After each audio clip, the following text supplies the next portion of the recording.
A não ser, de repente, assim, se você é um atleta e talvez você não possa consumir uma grande quantidade de fibras antes do treino. Ou não só atleta, mas um desportista também. Vamos supor que você tem alguma prova ou você tem algum tipo de caminhada, de corrida, natação, tênis, durante 2 horas, que é bastante. Ou até Aham. acima de 1 hora e meia, de repente. Nesse caso, o excesso de fibras vai te dar mais desconforto no trato gastrointestinal.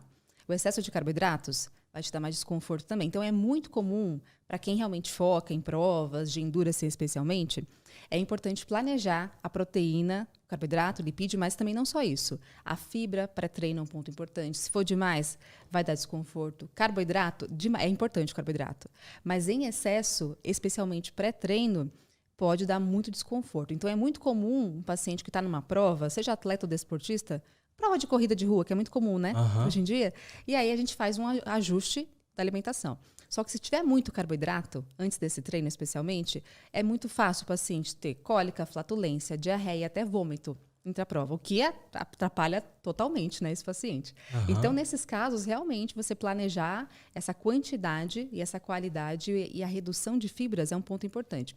Lembrando que fibra é super importante para a questão da saúde intestinal, para controle glicêmico, controle lipídico. Só que pensando nessa questão do esporte, logo antes, assim, não seria tão interessante. Para a gente saber quais os alimentos clássicos que têm fibras e tudo mais.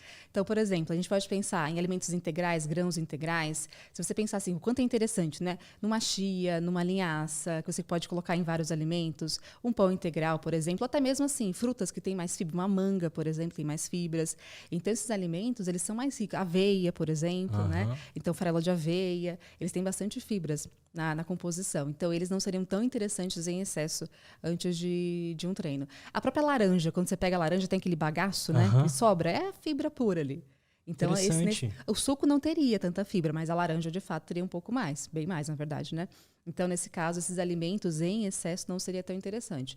Tanto que, para atleta, a gente pensa sempre em colocar um alimento exato, de uma quantidade ajustada, adequada, tudo muito bem calculadinho para que você não tenha esse prejuízo. E outra questão é, de acordo com cada paciente, a gente consegue aumentando a quantidade que ele pode consumir de carboidratos. Mas isso tem que ser muito bem ajustado, planejado. É importante o carboidrato, obviamente, para o treino. Mas a gente vai subindo aos pouquinhos. A gente até chama isso de training the gut.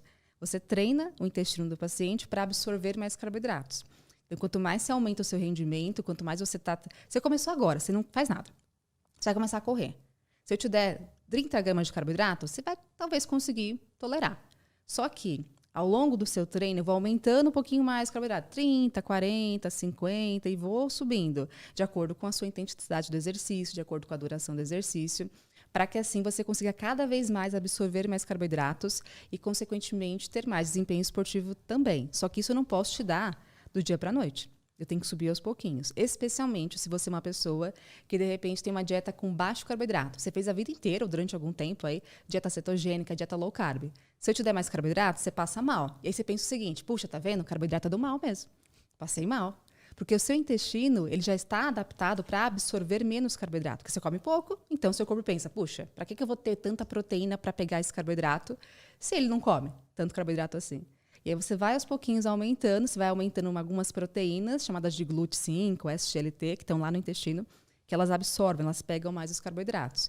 Então, de acordo com o que você consome, mais você consegue tolerar. Mas é algo que deve ser feito planejado.